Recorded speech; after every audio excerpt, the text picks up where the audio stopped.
ඔන්න අපි ආවා විහඟ පුතාගේ ගෙදරට. මේ ඉන්නේ අද උපන්දිනය සමරන විහඟ පුතා.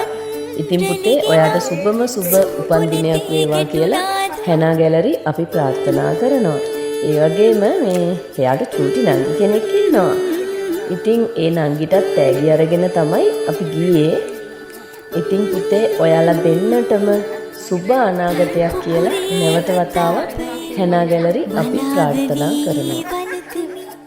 සුසුසුමේ උණුසුමින් සිසිර සිසිල දවනෙමි සෙවණැල්ලක් වෙන්නම් හැරදානොම යන්නම් පුතුනි මගේ